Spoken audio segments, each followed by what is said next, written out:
मोदी का master stroke, कृषि कानून वापस। आज मैं आपको, पूरे देश को ये बताने आया हूं कि हमने 3 कृषि कानूनों को वापस लेने का, रिपील करने का निर्णय लिया है। चुनाव पर नहीं, किसानों पर फोकस।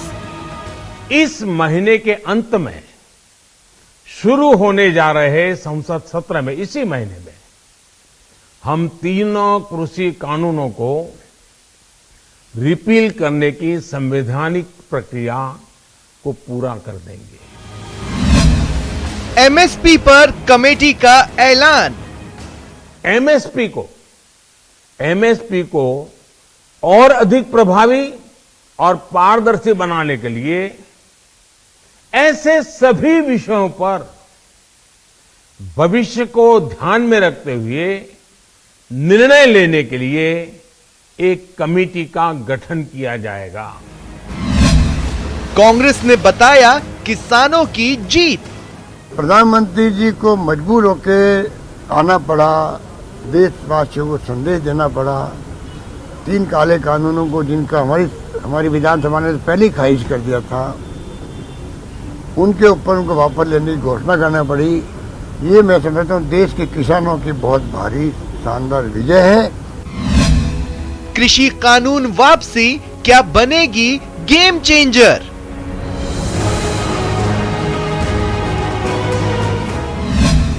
कृषि कानून वापस कितना सियासी, कितना हितकारी? नमस्कार, बहुत स्वागत है आपका। प्राइम डिबेट देख रहे हैं आप, आपके साथ में जेपी शर्मा। चर्चा इस बात की है कि केंद्र सरकार की ये देर आयद कितनी दुरुस्त आयद है। आंदोलनकारियों की इस जीत में क्या असल में सरकार की जीत छिपी है? क्या इसका चुनावी फायदा नुकसान मिलता नजर आएगा? क्या किसानों की ये जिद की घोषणा से मतलब नहीं, कानूनों की वापसी पर ही घर वापसी होगी? ये जिद नैतिकता से परे है? ऐसे तमाम सवाल हैं जिन पर लंबे अरसे तक बहस चलती रहेगी और प्राइम डिबेट में भी आज इसी मुद्दे पर हम बहस करेंगे, इन सवालों के जरिए कि कानून वापसी का फैसला मास्टर स्ट्रोक या मजबूरी। इस फैसले से किसानों का हित या सरकार का? और किसानों के अब भी बॉर्डर पर डटे रहने के ऐलान के क्या मायने?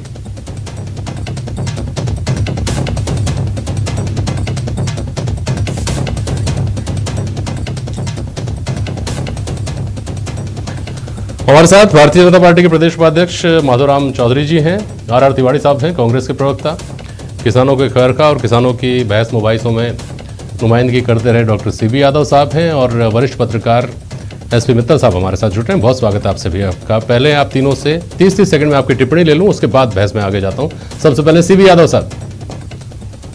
ये एक ऐतिहासिक लोकतंत्र की विजय है। ये किसान के वजूद बचाने की लड़ाई की एक विजय है। ये इस गांधी का जो प्रिंसिपल जिसको खत्म मान लिया गया था, उस प्रिंसिपल के पुनर्जीवन की विजय है। और एक तरह से यह है अगली लड़ाई की एक पड़ाव है, जिस पर एमएसपी गारंटी कानून मांगा था। ये 3 कानून नहीं मांगे थे, ये बिना मांगा गिफ्ट था। ये कोई मास्टर स्ट्रोक नहीं है।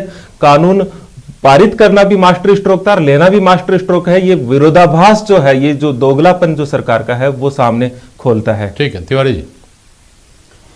जेपी साहब, देश में 62 करोड़ किसानों की सत्याग्रह की जीत है। देश में लोकतंत्र की जीत है। तानाशाही की हार है, निरंकुशता की हार है। जिन लोगों को उन्होंने क्या आतंकवादी कहा, पाकिस्तानी कहा, खालिस्तानी कहा, आज उनके लिए गुणगान कर रहे हैं। और फिर मैं कह रहा हूं, रस्सी जल गई लेकिन बल नहीं निकला।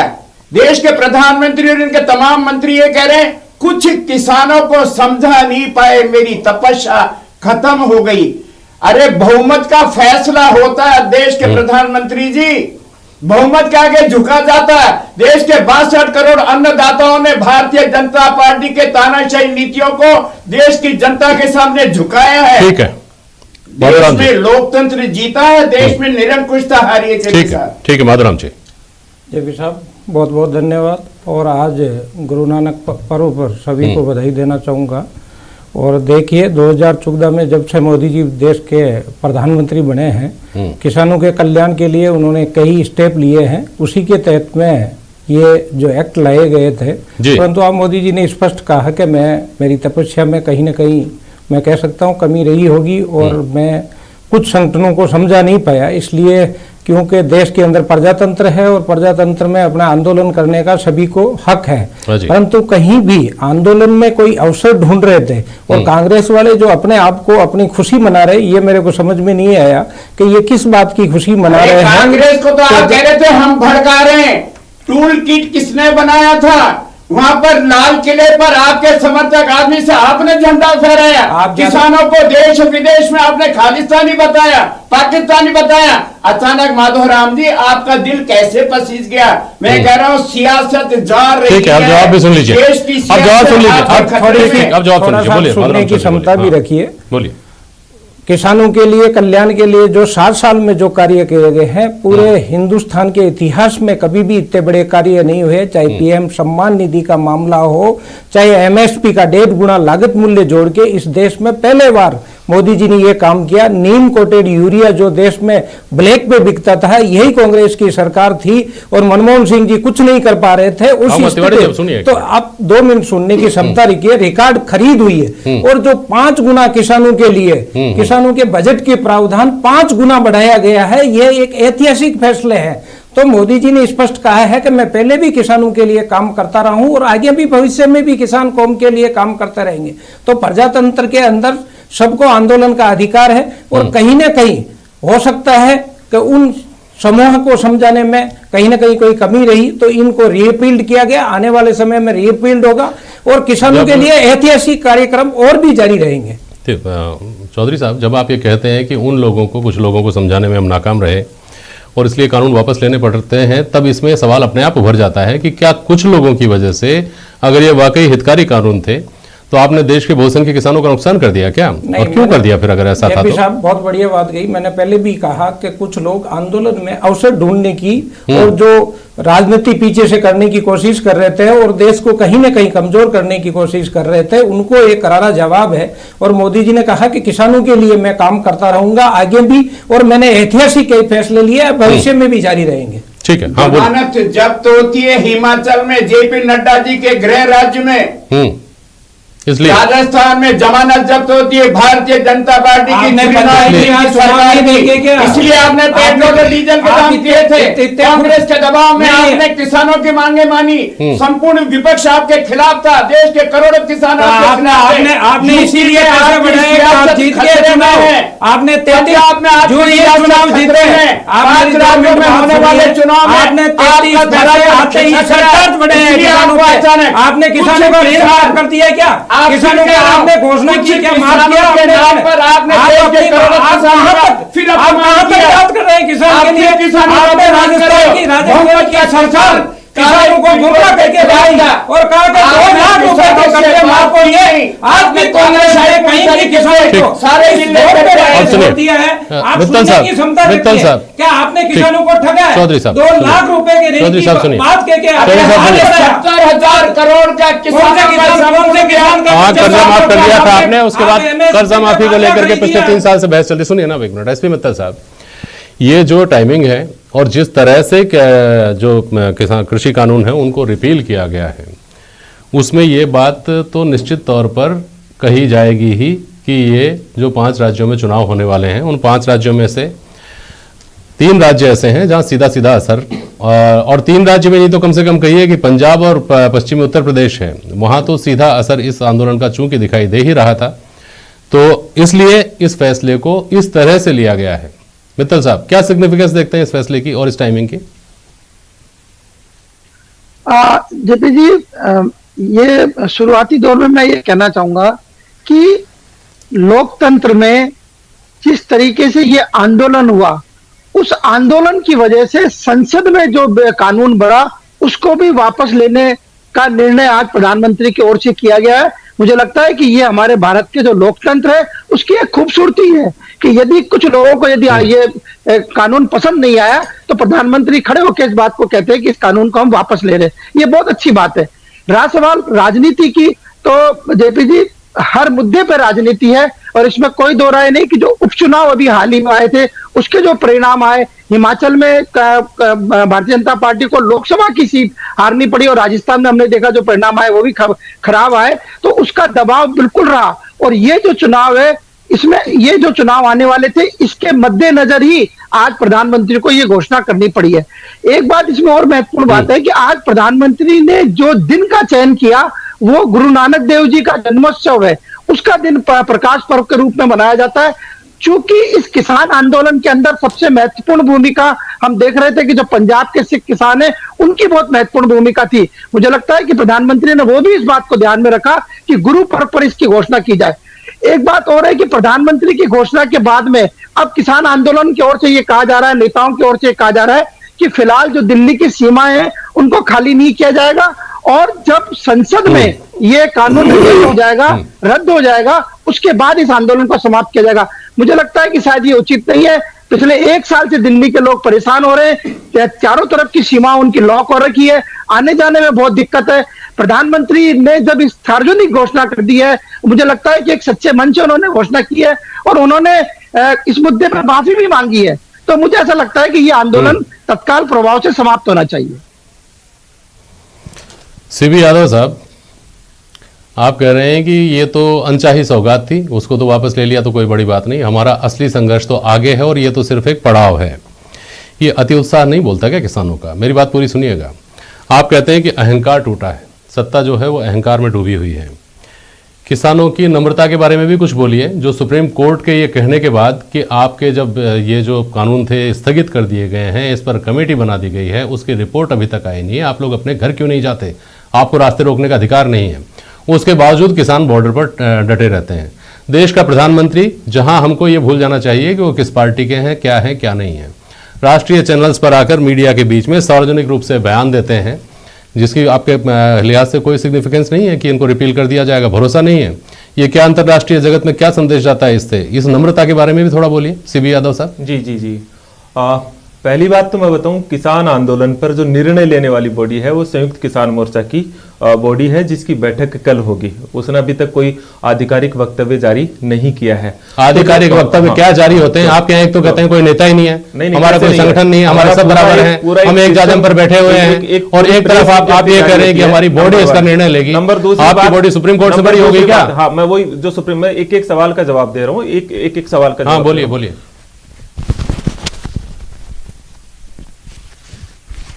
हाँ, तो दूसरी महत्वपूर्ण बात यह है कि जो आपने कहा सुप्रीम कोर्ट में, किसानों ने सुप्रीम कोर्ट में पक्ष रखा था कि रास्ता किसानों ने नहीं रोक रखा, रास्ता सरकार ने रोक रखा है। ये पक्ष रखा है सुप्रीम कोर्ट में, ऐसा नहीं कि सुप्रीम कोर्ट में पक्ष नहीं रखा है। और तीसरी जो मेरी बात सुनिए मित्तल साहब, मेरी बात सुनिए आप सीबी यादव। हाँ, बोलिए। तीसरी महत्वपूर्ण बात है कि प्रधानमंत्री की बात पर विश्वास नहीं है। मुझे लगता है आंदोलन हमेशा पूरा एक संगठन के उस भावना से चलता है, और ये कितनी शर्म की बात है कि आज प्रधानमंत्री ये विश्वसनीयता खो बैठे हैं कि घोषणा करने के बावजूद भी जब तक संसद से रिपील नहीं हो जाता मान नहीं रहे लोग। मतलब ये तो आप बिल्कुल आप अपनी बात कह सकते हैं और आपके संगठनों की नजर में हो सकता है कोई हो, लेकिन मित्तल साहब, एक चीज किसानों का ये कहना आपने बहुत नम्र शब्दों का इस्तेमाल किया, लेकिन किसानों का ये कहना कि संसद से हो जाएगा तभी हटेंगे, संसद से जब रिपील हो जाएंगे तभी हटेंगे, तभी मानेंगे,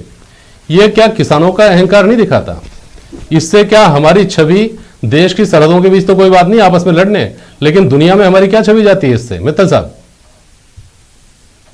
जेपी जी, पूरे किसान आंदोलन के दौरान पिछले 1 वर्ष से जो विपक्ष है और जो किसानों के नेता हैं बराबर ये बात कह रहे थे कि ये प्रधानमंत्री का घमंड है कि प्रधानमंत्री हमसे बात नहीं कर रहे हैं और प्रधानमंत्री किसानों की सुन नहीं रहे हैं। बहुत से मुख्यमंत्रियों ने भी इस बात को कहा कि ये इतिहास में पहला मौका रहेगा जब 1 साल से किसान सड़कों पर है, उनकी सुनाई नहीं हो रही। आज जब प्रधानमंत्री ने ये बात कह दी कि हम इसको रिबेल कर रहे हैं, इसको वापस ले रहे हैं, तो उसके बावजूद जिस तरीके से आज विपक्षी दलों के नेताओं के और खासतौर से जो किसान आंदोलन के जो प्रमुख है राकेश टिकैत साहब के, उन्होंने तो आज एक नई बात और जोड़ दी कि हमने तो क्या नाम से बहुत सारी मांग रखी थी, जिसमें से सिर्फ एक मांग को पूरा किया गया और बातचीत का रास्ता खोला गया है। अब उन्होंने कहा कि सरकार को हमसे एक घटना याद दिलाना चाहता हूं। देखिए, इस अहंकार के बारे में एक बात याद दिलाना चाहता हूं। किसानों की मांग जो है जायज हो सकती है, किसानों की मांग गैर वाजिब भी हो सकती है। किसानों का तरीका जायज हो सकता है, किसानों का तरीका गैर वाजिब भी हो सकता है। देश के प्रधानमंत्री भाजपा के भी हो सकते हैं, कांग्रेस के भी हो सकते हैं, नरेंद्र मोदी उनका नाम हो सकता है, मनमोहन सिंह उनका नाम हो सकता है, लेकिन देश का प्रधानमंत्री अगर आकर भरोसा दिलाए सार्वजनिक रूप से, तो क्या इस तरह का अविश्वास जताना उचित है? मैं घटनाक्रम याद आ रहा है मुझे, जब दिल्ली में लोकपाल आंदोलन चल रहा था और मैं उसका प्रत्यक्ष गवाह हूं। लोकसभा के अंदर पूरी लोकसभा ने खड़े होकर के अपील की थी कि आप अपना आंदोलन खत्म करें, हम आपकी मांगों को पूरा करेंगे। नहीं मानी गई वो। 4 दिन बाद आंदोलन खत्म हुआ और आज लोकपाल आंदोलन कहां खड़ा है और उससे क्या क्या उपजा, हमको सबको पता है मित्तल साहब। जेपी जी, यही बात है कि आपको अपने देश के प्रधानमंत्री पे तो भरोसा करना चाहिए, और प्रधानमंत्री में ऐसा जिसे 545 सदस्यों में से 350 लोकसभा के सदस्यों का समर्थन प्राप्त है। यदि आप उसकी बात पे विश्वास नहीं करेंगे तो लगता है कि क्या नाम से कोई अंतर्राष्ट्रीय षड्यंत्र है जिसके तहत देश की छवि खराब की जा रही है।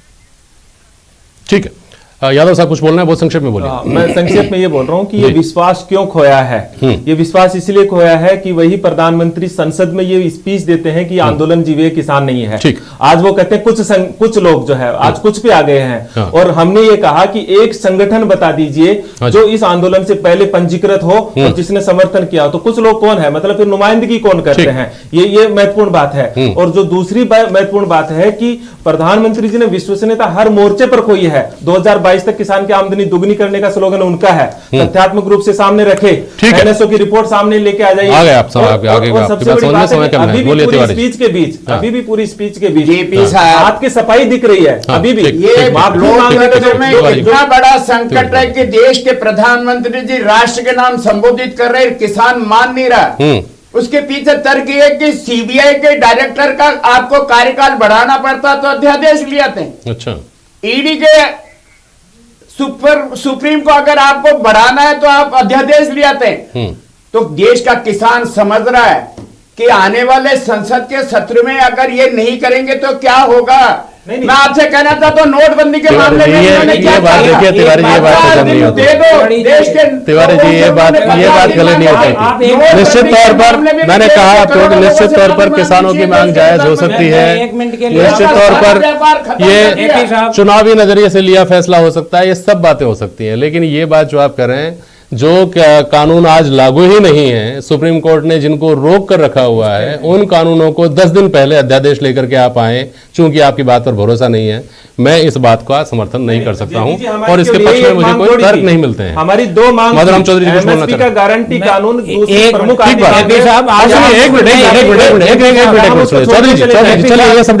चौधरी साहब मेरी एक सवाल का जवाब दीजिएगा, अपनी बात बोलिए, लेकिन एक सवाल का जवाब दीजिए। ये नमाज छुड़ाने गए थे, रोजे गले पड़े जैसी स्थिति तो नहीं है। एमएसपी को लेकर तो निश्चित तौर पर इस देश का किसान मांग करेगा ही करेगा।